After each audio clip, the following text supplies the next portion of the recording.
Osaro, I want you to stop playing with Uche. You can play with Amaka or any other girl in the community. But you see the boys? Avoid them. Said Omono one afternoon. Looking strictly at her daughter.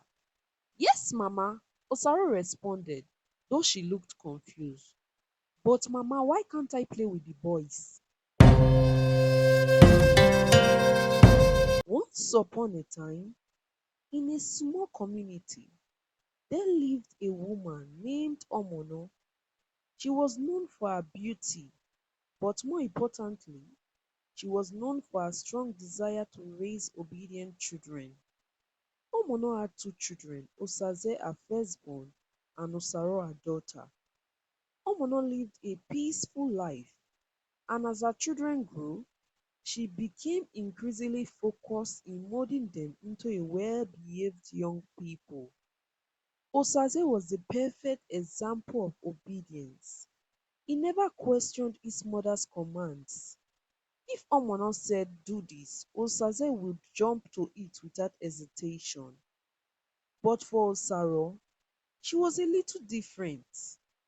Osaro, I want you to stop playing with Uche.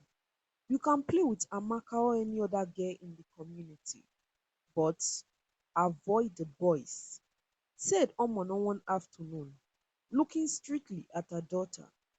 Yes, Mama, Osaro responded, though she looked confused. But Mama, why can't I play with the boys? Omono hesitated.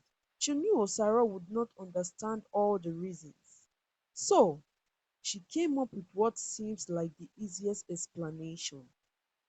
If a boy touches your hand, you will get pregnant. Are you ready to get pregnant? Omono asked, her eyes locking with Osaro's. God forbid, Mama, Osaro exclaimed, horrified by the thought, and she asked no more questions after that.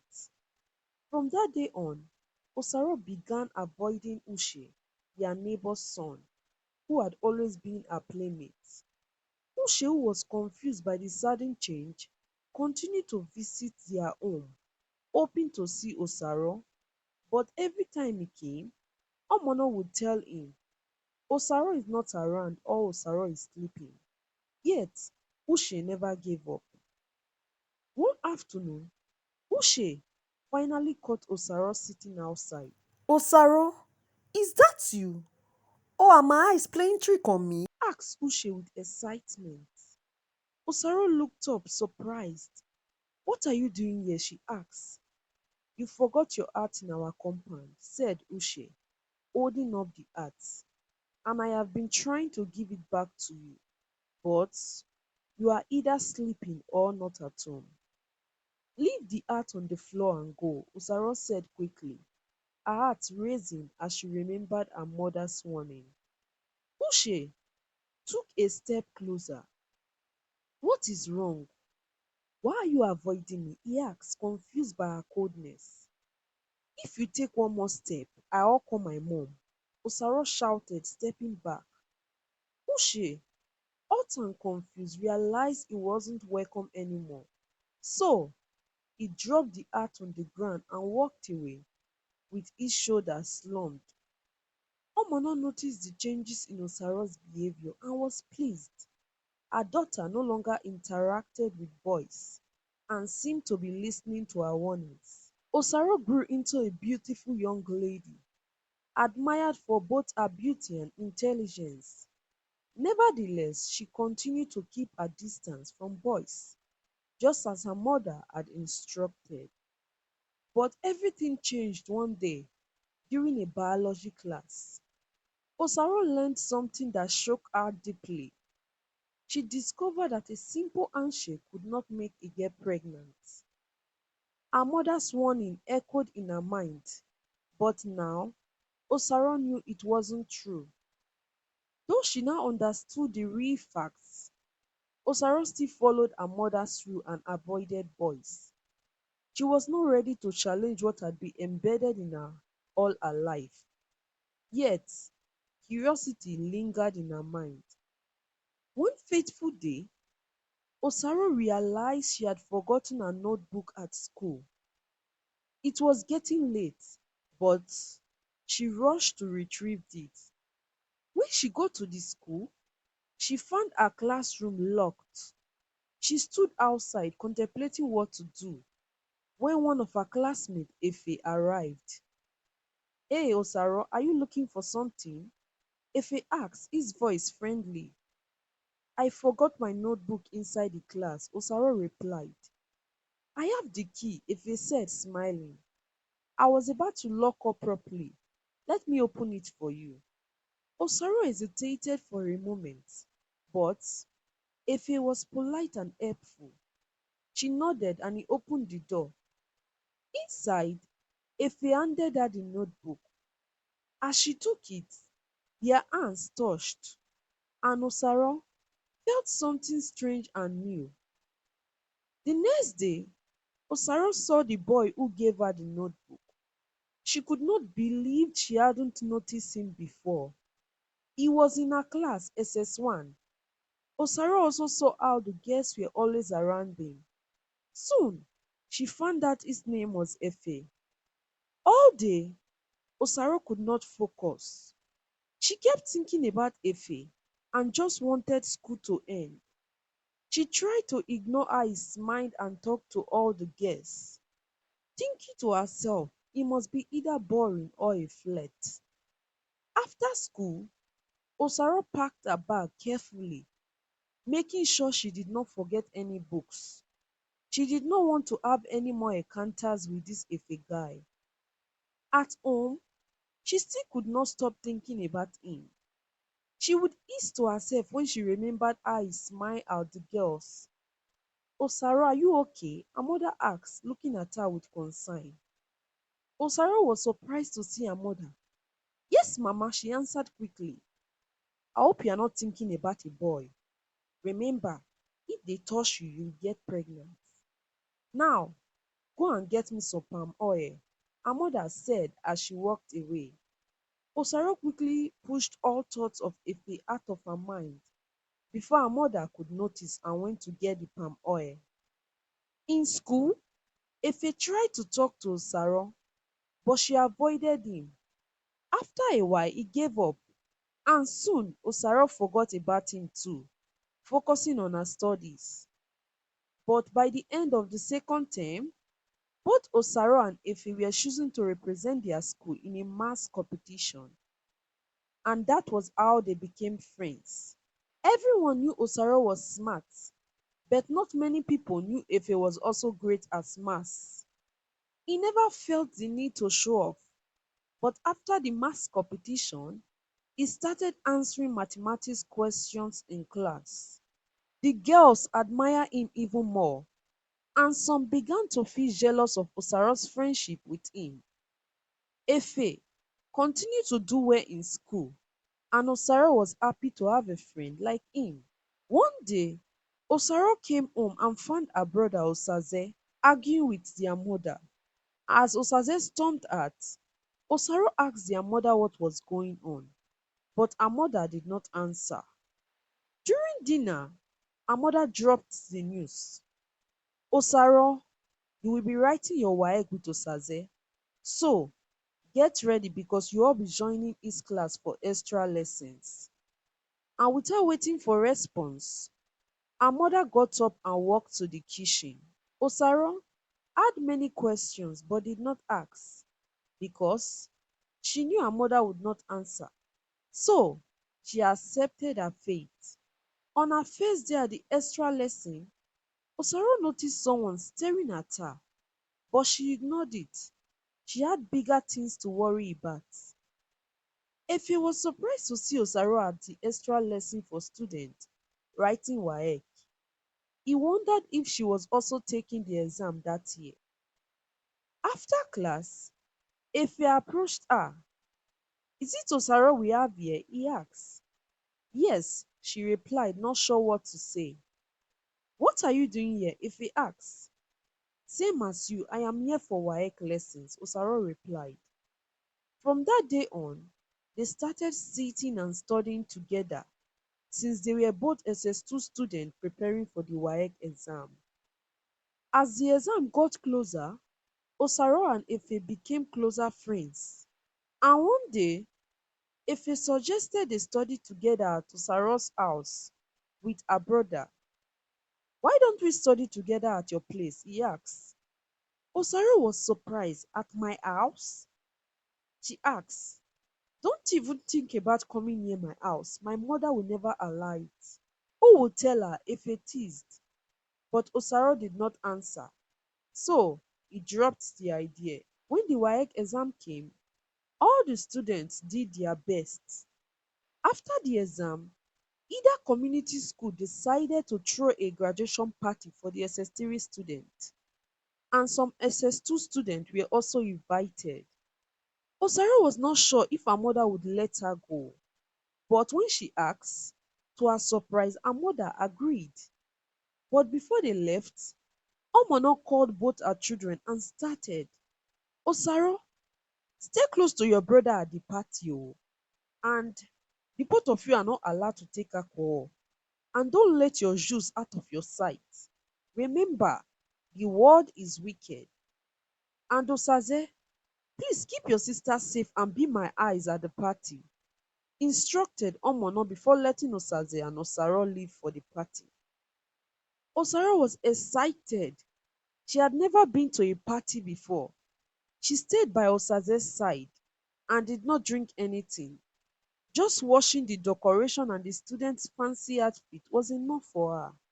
But at some point, she started to feel out of place. Osaro, stop daydreaming, Efe whispered, snapping her back to reality. Osaro smiled, but did not know what to say. She looked around for Osaze, but he was surrounded by his friends. Efe suggested they step outside for some air, and she agreed. Outside, Osaro requested for a bottle of water and drank the water to calm her nerves. But shortly after drinking the water, she started to feel dizzy and hot. After a while, things became blurry and she leaned on to Efe. At the party, Osaze noticed his sister was no longer by his side. He searched for her, asking around, but no one had seen her. A sense of dread filled him as he ran towards the school playground. There under the moonlight, he saw something that made him freeze. Osaru and Efe were locked in an embrace, kissing. Furious, Osaze rushed over, pulled his sister away from Efe and punched him hard. Stay away from my sister, Osaze shouted, his eyes full of anger. Efe, too shocked to respond, stood still as Osaze carried Osaro home. When they got home, their mother saw them from a distance. What happened? Why are you carrying her like that? Omono asked, worried. You can ask her when she wakes up, Osaze said, not meeting his mother's eyes. Omono's heart raised, but Osaze refused to say more. He gently laid Osaro on her bed and watched her as she slept. The next morning, Osaro woke up with a pounding headache. Her eyes half closed due to the light streaming through the window, but her brother's intense stare made her uneasy. How did I get home, Osaze? She asked nervously. Oh, so you don't remember? Osaze said angrily. Let me remind you. I caught you and Efe kissing at the school playground. You were about to do something worse. Osaro was shocked. No, that is not true. You are lying. She cried. But deep down, she knew something was wrong. It is not a lie, Osaze said coldly. Stay away from that boy, or something worse will happen. Tears filled Osaro's eyes. Mama will kill me, she whispered. How could I have done something so stupid? From the doorway, her mother had heard everything. But instead of anger, she felt sadness. Omona walked in and hugged her daughter. Shh. It is okay, Osaro. I won't kill you, she whispered. Osaro stopped crying, finding comfort in her mother's arms. Omono turned to Osaze. Well done, my son, she said, her voice filled with pride. Omono sat down with her children and shared her story for the first time. My mother was once very protective of me. just as I have been with you, Osaro. I thought I was invisible and believed that nothing bad could happen to me. But one day I made a mistake. I let my guard down. Your father, Osareti, and I were young and in the same class and in love. We got carried away and I became pregnant immediately after my Waec. I thought your father would marry me and I would be able to continue my education once Osaze turned one. But just after his first birthday, I discovered I was pregnant with you. Omono paused, her voice heavy with emotion. My mother was heartbroken and my father was so disappointed. I was so ashamed. The hardest part was that when your father discovered, he left to the university and never came back. And I had to forget university so that I can work and provide all your needs. That is why I've been so strict with you, Saro. And the reason I wanted you and Osase to write WAEC the same time was so that it can protect you in university. I don't want you to go through what I went through. Osaro listened, tears filling her eyes. She now understood why her mother had been so protective all her life. Mama, I am sorry, she whispered. I did not mean to disobey you. Omono kissed her daughter's forehead. I know, my dear. I just want you to be safe and make the right choices. But I also realized I should have explained things better instead of scaring you. Osaro nodded, wiping her tears. She felt a new bond with her mother, one that was built on understanding instead of fear. Osaze sat quietly, now understanding the burden their mother had carried for so long. And with admiration and love, he hugged his mother and sister. From that day on, Osaro became more careful, not just because of her mother's warning, but because she now understood the importance of making wise choices for her future. Omona was proud of her children, knowing that they had both grown into responsible young adults. And though the path hadn't always been easy, she knew that the lessons she had taught them, both through fear and love, would guide them Through life. in the end. Omono realized that while she could not protect her children from everything, she could arm them with knowledge and strength. To face the world on their own terms. Omono, having armed her children with the right information, visited India Community School and reported what happened to her daughter. The staff in India Community School did their investigation and the culprit, a girl from SS2, confessed drugging Osaro's bottled water because she was jealous of Osaro's friendship with Efe. India Community School suspended her for 2 weeks and gave her a duty in community service for 2 weeks upon resumption. What lesson did you learn from this story? Kindly drop it in the comments below.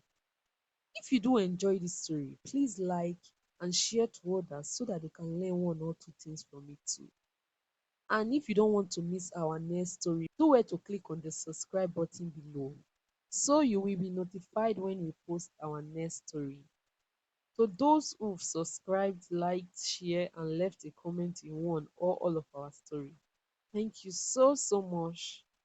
See you in our next story. Bye.